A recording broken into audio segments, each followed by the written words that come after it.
All right. First of all, the amount of spiritual warfare. Come on. This interview is gonna be something big It because is. Yes. I mean, so much is going on. We had to record again because your boy lost the audio. Okay, so now we're back again. We are. Ladies and gentlemen, is it too late to call you D, or can I just call you Dr. D now? You can call me Dr. Doctor. Let's speak that Come thing. on, Dr. D. Marshall. Come on, Dr. Marsh. D. Yes. Marsh. Yes. Dr. D. Marsh. Come on, I love that. Miss D, you are many things, but what I most admire about you is that you are a godly woman. Absolutely. And you are a community leader. You're a business owner, a retired captain. I don't know why I think of the cereal Captain Crunch when I think of that, but maybe that's just me. Okay, anyway. You are also the chairwoman and a commissioner. Yes. You're the first Black African-American woman to hold this position. Absolutely. Why was that so important? Because I didn't even know that was like a position. I didn't even know that was a real thing. Tell me, how did that come about and what made you say yes? And did you think about it? Were you nervous? Tell me how that came about.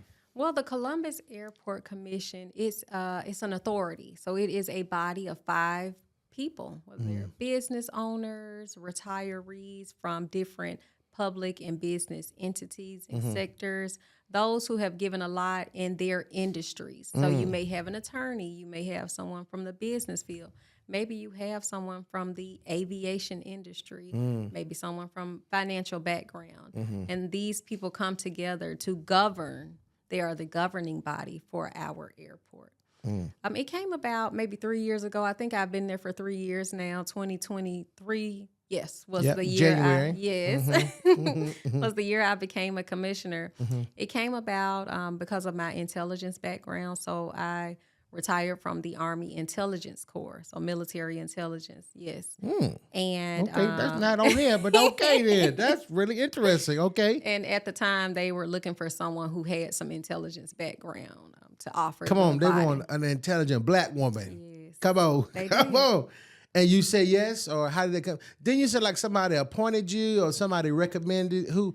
It was a guy or something like that, right? I believe. Yes. So Don Cook, he was the commissioner who recommended me as he was coming off the airport commission. And so I came in. It is an appointment that is approved by city council, and the mayor swears you into this position. Carrying such a responsibility can give you a lot of pride about yourself. Good pride, not bad pride. And a little bit of pressure. How do you navigate that, being a woman, being a Black woman in this position, being the first Black woman in this position? Or do you even do you just sit with that sometime and just like, I'm the first Black woman to hold do you sit with that? How do you navigate that? Well, I'll tell you, it's a little bit very minute pride, if any. However, it's a ton of pressure because the thing is, it's not about me. It never has been about me. It's about those who come before me and after me. And quite frankly, it's about when you're the first of something, you are the first impression. Remember first impressions? That first impression is everything. It's the lasting thing. So what are you going to do? Are you going to show up to show them what a Black woman has to offer? Or are you going to miss the mark? So it is definitely a lot of pressure, but let me tell you something. Come on. My God is so big. Come on. So strong and mighty. Come on. There is nothing he has brought me to that he cannot bring me through. Yeah. It's evident that you, God carries you, and there is pressure, but you carry it so well. Thank you. At least by looking at you, it doesn't look like it is pressure on you. It looks very light on you. But you carry it so well. Well, I do attribute a lot of that. So God definitely has blessed me with an amazing husband. Come on. Someone who carries my burdens for me, okay, who is a true steward of husbandry. I love that. And so I thank God for him every single day. There is nothing I have to do. Yeah. I don't even have to work. Yeah, come on. Praise the Lord. However, he supports me in my endeavors. Yeah. How long y'all been married? We've been married going on 4 years. Wow. Yes. Come on. Where did y'all meet? We met in Columbus. So he Shut up. he was organizing get out the vote rallies, doing a lot for the to build voter awareness, voter engagement, and voter registration. And me being a deputy, voter registrar, I noticed him and I said, okay, Lord, now listen here. You done anointed that man to do some great things in this city. So let me be one of those great things that he puts his hands to and puts his work to. Right. Was it love at first sight, or would it take some Absolutely. time? No, it was really purpose at first sight, for sure. For sure. I like that better. Purpose at first sight. Purpose. So you've been in business for how long now, you said? So since 2019 is when Radiant Real Estate Services opened as a consulting company. Okay. I was an agent with another brokerage. However, I had the consulting company present. And the brokerage, Radiant Real Estate Services, opened in 2023. You know, there's some study that shows that Black women are the fastest grown entrepreneurs today. And you being a business owner, what kind of legacy do you hope to build with your business? That makes sense. Like at the end, when you're old and can't walk anymore, what do you hope your business would have done? First thing is show people how to conduct business, that we can do business, we can collaborate, we don't have to compete. I'm all about collaboration over competition.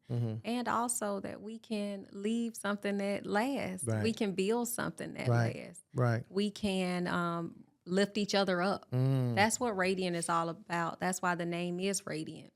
Because when we walk into a room, not only do we shine, others shine too. I love that.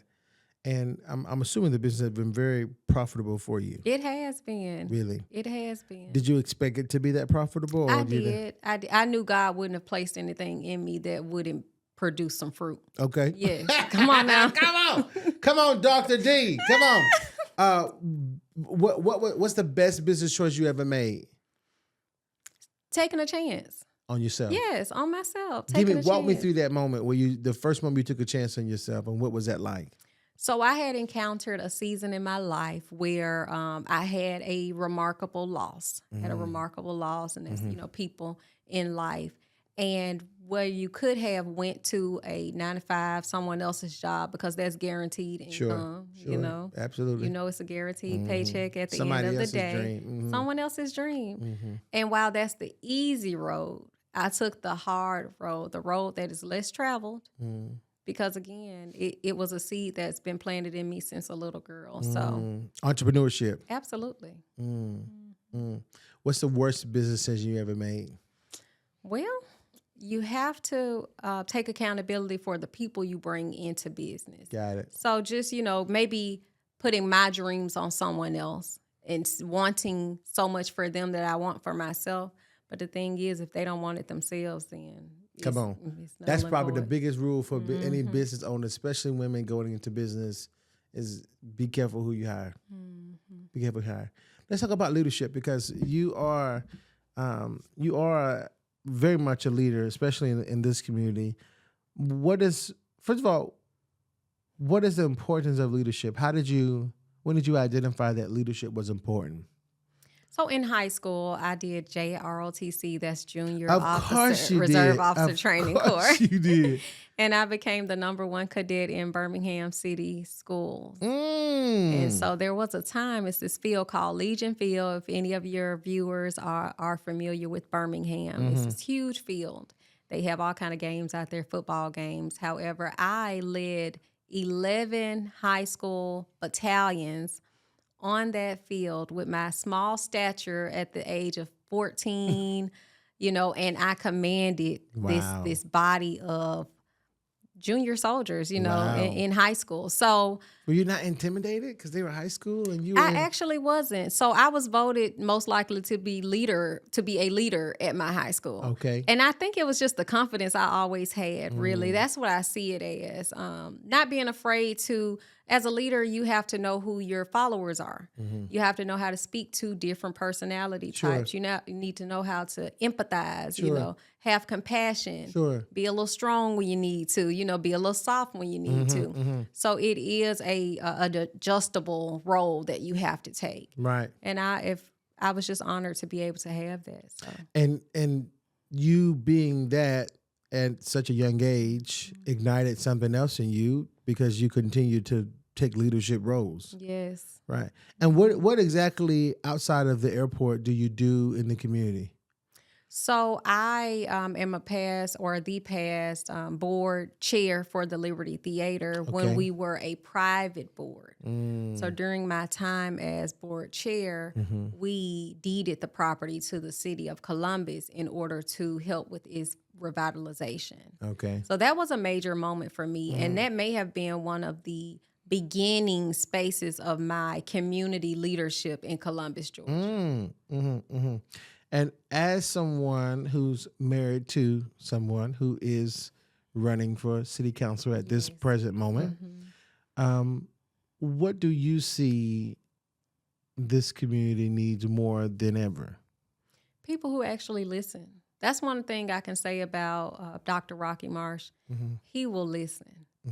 He will listen, and not only that, he is a man of action. The first day, our first date, actually, he came with talking points. Can you believe it? Shut your mouth. Wait a minute now. This little, you mean like cards, or you mean like he had a notepad on his phone, the notepad on his phone, and he had talking points. No, he didn't. He is a man about his business and about the business of those he care about. And he loves this community, loves Columbus. So, action. That's what the community needs. Do you think? And let's pretend he's not in this room. Okay. Do you think? Do you think he like one day would run for like Senate and then like run for like president or something? Do y'all have dreams about that as like a couple? The dream, because that would be the perfect like Michelle and Obama. If there was another black couple that ran for president, I'm pretty sure y'all would definitely win. Well, thank you. The dream is really to live and to make your city better, make wherever you lay your hat. That's one thing we said in the military. Wherever you lay your hat is your home, and you take care of your home. So that is the dream, making the place around you better. Why come somewhere and you see a need, but you don't take the lead to answer that need? Come on, you rhyming now, doctor. All right now. So you wear so many hats. Yes. You're a wife. Do you have cats and dogs? No. No animals? No. Not even a fish? No, we have little bunny rabbits, in the yard. Okay. In the yard. Okay. So you're not a parent of any sort? No. Okay. Not yet. Great, praise the Lord. Come on. You do all these things. How do you balance your mental health as a strong black woman who wears so many hats? How do you do that? I ask God to lead and guide me. And the thing is, mental health is a significant thing that needs to be, thought about, protected, and developed. Sure. And having a partner who, if he sees me overextending myself, he may say, "Hey, sweetheart, do you really want to do this?" Or what I recommend to you is. And so it's just really a knowing that if I'm asking God to lead and guide me, then I'm being mentally present to protect that peace. Yeah. Now, the last time we were here, you spoke about maybe writing a book or in the process of writing a book. Yes.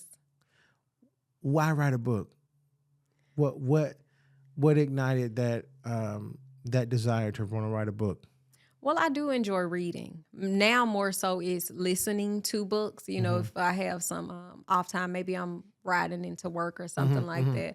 I like hearing some noise in the background to help my mental flow. And so if I'm reading others' works, why not have my own work out there? Come on, doctor. Yeah. Come on, doctor. And you can't tell me the title yet, can you? No. Okay. All right. Well, I tried again, people. I've tried again, but you did hear it here first. Yes. She is writing a book. Okay, so let's just pretend that there's a room full of young black girls and they want to be entrepreneurs and they probably want to go in the military or anything. They want to do anything with their lives. And you have the opportunity to speak to them, which I'm pretty sure you have done this before, what are you saying to them that you wish was said to you as a young woman? You can do anything you want to do. Mm-hmm. I told myself that, Mm-hmm. because God tells us that in the Word. Mm-hmm. We can do all things. How are you able to have so much strong faith as a young woman? Sometimes when you have a certain environment that you're in and you don't want to be there as an adult, your imagination, your imagination can tell you, no, you won't be here forever. Now, my parents did the best they could with what they had. Right. They loved on us, and I said parents, so I had both of them present, Praise the Lord. and accounted for. However, growing up, it was 5 of us kids and 2 parents. So you're older or younger? I'm right in the middle. So I have 2 older and 2 younger. Wow. Okay. Yeah, both boy and girl, older, boy and girl, younger. Oh, wow. Okay, yeah, wow. so I'm right in the middle. And we grew up in a 1-bedroom house. So 7 people. And 1-bedroom house. 1-bedroom house. Jesus, how did y'all do that? We did it. I didn't even realize it. You don't realize the state or you think it's a mansion. Yeah, until you become an adult. And so becoming an adult, maybe riding back down memory lane, going past the house. And I said, wow, my parents really did, again, the best they could with what they had. Yeah. And I'm so honored to have been my dad's daughter. My daddy loved on me. Yeah, I saw a picture of your dad. He's a big guy. Yes. Scared me. I said, wow, he's a big guy. You have an image of who you think people look like. I did not expect your dad to be that tall. How tall is he? He was 6'2". Jesus, come on, man. Yeah. Okay, let's talk about this because I think it's also important to discuss not only mental health, but the way that representation. Do you feel pressure to be, I don't know, a Black woman that dresses well or talks well? Is that a real thing for Black women? Women? I would say Black women do dress well. Black women do talk well. Right. Because we're people. But you know what I'm saying? Like, it's always like this negative connotation that Black people can't speak well and they don't know how to pronunciate well. And it's like, do you, even at the top, still face some kind of adversity? I don't. And if I do, I just haven't noticed it. Okay. I'll say that just clear and plainly because I've always looked to shatter stereotypes from as being a young girl. That was one of my opportunities of life is shattering stereotypes. So here I am as a historically Black college university, Tuskegee University graduate, with an English degree, a master's in business administration, and a doctoral candidate. I don't, see adversity in my life. However, if anyone does who's listening or watching, I would just say continue showing up being you. Locks are looked at often as in a negative connotation, but here I am sitting at the table with locks, and carrying them well. It's all about what you feel on the inside, how you view yourself. Yeah. So if you view yourself as needed, as purpose driven, as you're supposed to be here, it starts with your mindset. You are supposed to be wherever you are. Yeah, I believe that. I definitely believe that because there have been many rooms that I have had the privilege of being in where I'm the only person of color or the youngest person in the room. And I definitely believe that you're nowhere you're not supposed to be. Absolutely. You reminded me of a time when I was in the military. So remember I said I was in the intelligence corps. And so you don't see a lot of us, or I didn't, a lot of Black people or people of color in the intelligence corps. Is heavily majority white men, honestly. Sure. And during that time, I had a meeting point or a meeting moment, a coming of the minds, if you will, with me and the Lord. And I was requested to be at a meeting by the general of the installation I was at, and I just couldn't for the life of me understand why I had to be there. You know, why was I worthy enough to be there? Here I am, a low lieutenant, you know, at the time in rank. Yeah. Why should I be there? Yeah. And God halted me. He said, because I told you to be there, you know, because I created you to be first and not last, to be the head and not the tail, to be above and not beneath. Right. And so during that time, that really helped me to propel in my mindset. I'm here for a reason. Yeah. So color does not make me, you know. Now, color gives us history. Right. It gives us background. Right. It gives us cultural insight. You know, it gives us so many great things that we have to offer, but so does other people. Come on. Well, Dr. D, I've just had so much fun talking to you. I'm so grateful that we had this conversation. And my prayer is that young Black women see you and use you as an example of who they can be. And also evidence, too. Absolutely. That God can do it. So thank you for sitting down with me. Thank you for having me. And God is going to continue to bless you as well. I believe that. Yes, this platform, it has so many reasons as to why it is here. And there are a lot of great things coming from it. So you will reap the harvest from the seeds that have been sown. I believe it. Thank you, Doctor. You're welcome. Brought to you by MSW Productions.